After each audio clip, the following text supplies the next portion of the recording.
আসসালামু আলাইকুম। আপনারা কি জানেন যে ফেসবুকে প্রত্যেকটা কাস্টমারকে আলাদা করে রাখে? যেমন যারা ফেসবুকে অনলাইনে শুধুমাত্র কেনাকাটা করে তাদেরকে আলাদা করে রেখেছে। যারা ফেসবুকে শুধুমাত্র ভিডিও দেখে তাদেরকে আলাদা করে রেখেছে। যারা ফেসবুকে লাইক কমেন্ট শেয়ার করে তাদেরকে ফেসবুক আলাদা করে রেখেছে। প্রত্যেকটা কাস্টমারকে ফেসবুক আলাদা আলাদা করে রেখেছে। এবং যারা শুধু ট্রাভেল ভিডিও দেখে তাদেরকে আলাদা করে রেখেছে। ঠিক তেমনি যারা শুধু ব্লগ ভিডিও দেখে বা খাবারের ভিডিও দেখে তাদেরকে আলাদা করে রেখেছে। আবার দেখা যায় যারা লাইফস্টাইল ভিডিও দেখে তাদেরকে আলাদা করে রেখেছে। এবং ফেসবুক যারা ট্রাভেল এজেন্সির ভিডিও দেখে তাদেরকে আলাদা করে রেখেছে।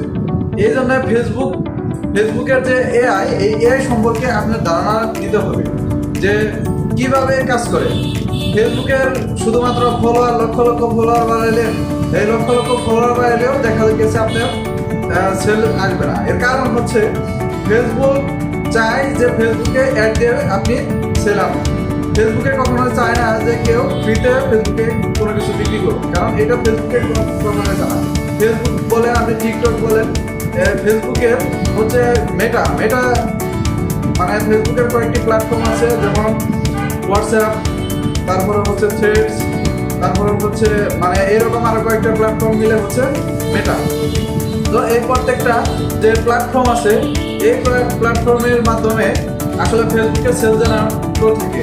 তো আপনারা যদি এই সম্বন্ধে আপনাদের ধারণা না থাকে তাহলে বর্তমান সময়ে আপনাদের কোনোভাবেই সেল জেনারেট করা সম্ভব নয়।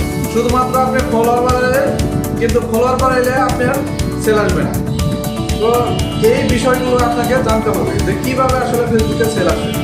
তো ধন্যবাদ সকলকে, ভালো থাকবেন।